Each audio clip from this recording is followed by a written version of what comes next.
બેઠક બોલાવવામાં આવી છે તેના સીધા જ દ્રશ્યો છે જે કામગીરી સેના દ્વારા કરવામાં આવી ત્યારબાદ હવે આ બેઠક બોલાવવામાં આવી છે વિડિયો કોન્ફરન્સના માધ્યમથી તમામ જે વિભાગના લોકો છે તે પણ જોડાયા છે અને તમામ જે રાજ્યના સીએમ છે તે પણ આ બેઠકમાં જોડાયા છે અને વિડિયો કોન્ફરન્સના માધ્યમથી આ બેઠક કરવામાં આવી રહી છે જે દેશ દ્વારા જડબાતોડ જવાબ આપવામાં આવ્યો છે ત્યારબાદ આ બેઠક બોલાવવામાં આવી છે રાષ્ટ્રપતિ સાથે પીએમ મોદીની બેઠક સમગ્ર દેશને સેના પર ગર્વ છે તેવું પીએમ મોદી દ્વારા કહેવામાં આવ્યું છે તો પીએમ મોદીએ રાષ્ટ્રપતિ સાથે મુલાકાત કરી રાષ્ટ્રપતિ સાથે પીએમ મોદી દ્વારા મુલાકાત કરવામાં આવી છે અને તમામ ઓપરેશન વિશે માહિતી આપવામાં આવી છે સમગ્ર દેશને સેના પર ગર્વ છે તેવું પણ પીએમ મોદી દ્વારા કહેવામાં આવ્યું છે જે સેના તરફથી કામગીરી કરવામાં આવી છે ત્રણેય પાંખની સેનાના વખાણ કરવામાં આવ્યા છે ગર્વ છે આખા દેશને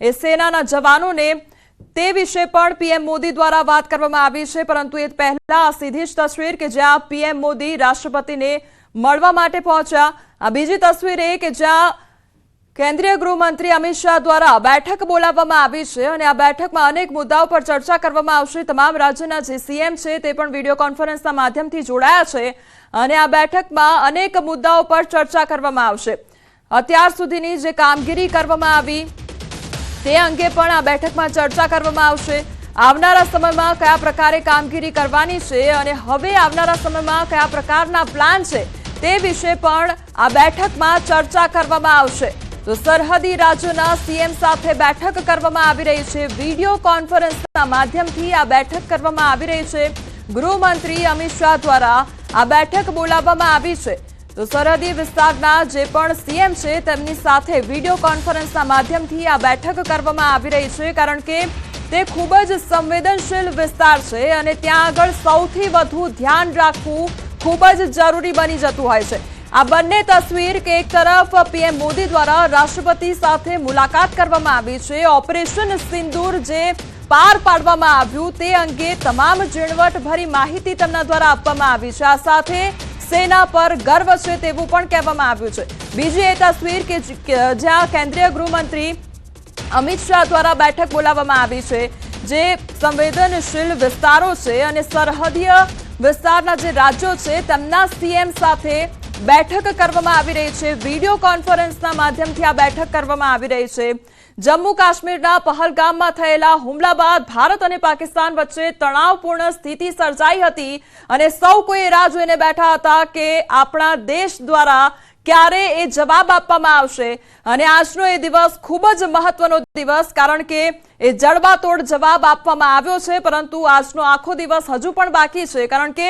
ગુજરાત રાજ્યની ખાસ કરીને વાત કરવામાં આવે તો આજે મોક ડ્રીલનું પણ આયોજન કરવામાં આવ્યું છે એટલે તમામ જે તૈયારીઓ છે આપણા દ્વારા કરવામાં આવી રહી છે કોઈ પણ કપરી પરિસ્થિતિ ઊભી થાય દેશ તૈયાર છે બધી જ વસ્તુઓથી લડવા માટે એ તૈયારી એ તાકાત આજે દર્શાવે છે અને જે પ્રકારના વિડીયો પણ સામે આવ્યા છે તે સૌ કોઈ દુનિયાએ જોયા છે કે કેવી તાકાત દેશ ધરાવી રહ્યું છે એક ગુજરાતી મહિલા સામેલ હતી અને ઓપરેશન સિંદૂરની વાત કરવામાં આવે તો ગુજરાતી મહિલા પણ સામેલ હતી અને ગુજરાતી મહિલાએ નારી શક્તિનો પરચો આપ્યો છે કર્નલ સોફિયા કુરેશી ગુજરાતના રહેવાસી છે ઓપરેશન સિંદૂર પાકિસ્તાનની ખુલ્લી પોલ છે ત્યારે કર્નલ સોફિયા કુરેશીએ પાકિસ્તાનની પોલ ખોલી દીધી છે વિશ્વ સમક્ષ પાકિસ્તાનની પોલ ખોલનાર સોફિયા કુરેશી અને કર્નલ સોફિયા કુરેશી પણ ઓપરેશનમાં સામેલ હતા તો મૂળ વડોદરાના રહેવાસી છે કર્નલ સોફિયા કુરેશી 1981માં વડોદરામાં તેઓનો જન્મ થયો હતો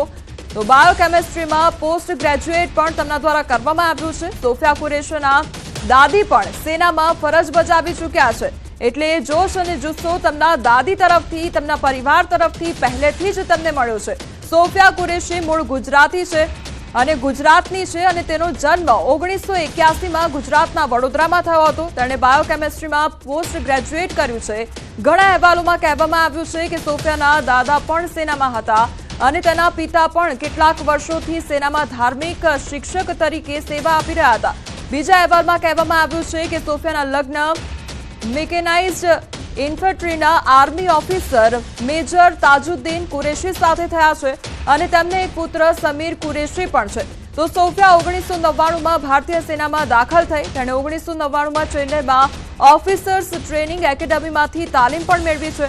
આ પછી સોફિયાને સેનામાં લેફ્ટનન્ટ તરીકે કમિશન મળ્યું હતું. 2006ની વાત કરવામાં આવે તો 2006માં સોફિયાએ કોંગોમાં સંયુક્ત રાષ્ટ્ર શાંતિ રક્ષા મિશનમાં લશ્કરી નિરીક્ષક તરીકે સેવા આપી છે. તે 2010થી શાંતિ રક્ષા કામગીરી સાથે સંકળાયેલી છે. તો પંજાબ સરહદ પર ઓપરેશન પરાક્રમ દરમિયાન તેણીની સેવા માટે તેણીએ general officer commanding in chief તરફથી પ્રશંસાપત્ર પણ મળ્યો છે. આ તરફ ઉત્તર પૂર્વ ભારતમાં પૂર રાહત કામગીરી દરમિયાન તેમના ઉત્કૃષ્ટ કાર્ય બદલ તેમને સિગ્નલ ઓફિસર ઇન ચીફ તરફથી પ્રશંસાપત્ર પણ મળ્યો હતો. તેમને ફોર્સ કમાન્ડર તરફથી પણ પ્રશંસાપત્ર આપવામાં આવ્યો હતો.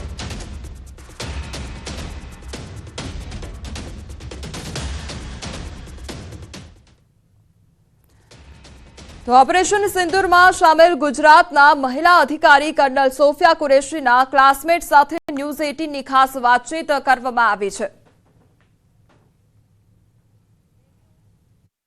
ઓપરેશન સિંદૂરને પાર પાડનાર સોફિયા કુરેશી જે છે તે જન્મ થયો તો વડોદરા શહેરમાં અને અભ્યાસ પણ તેમને વિશ્વવિખ્યાત MS યુનિવર્સિટીમાં કર્યો છે. ત્યારે તેમની સાથે અભ્યાસ કરતા તેમના જે સહવિદ્યાર્થી છે તેમની સાથે વાત કરીશું. તેઓ અત્યારે ન્યૂઝ 18 સાથે જોડાયા છે. સર, શું કહેશો?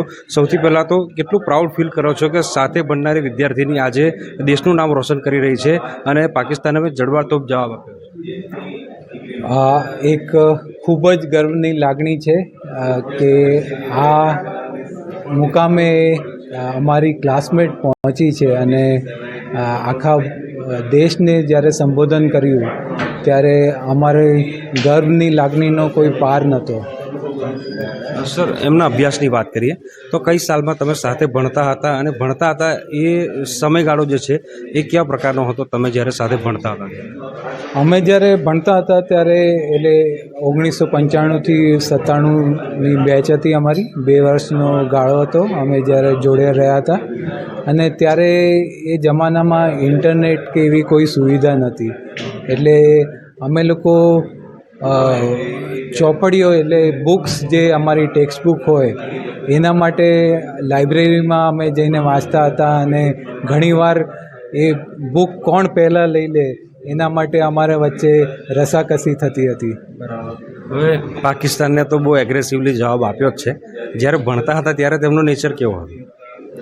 ત્યારે ભણતા હતા ત્યારે એમનો નેચર આર્મીમાં હોવા છતાં, એમના ફાધર આર્મીમાં હોવા છતાં એમનો નેચર ખૂબ જ સરળ હતો, મિલનસાર હતો અને હસમુખી સ્વભાવના હતા. અને એમને કોઈ પણ વાતનું ખોટું નહોતું લાગતું અમે જ્યારે હસી મજાક કે કંઈ બી એવી વાતો કરીએ.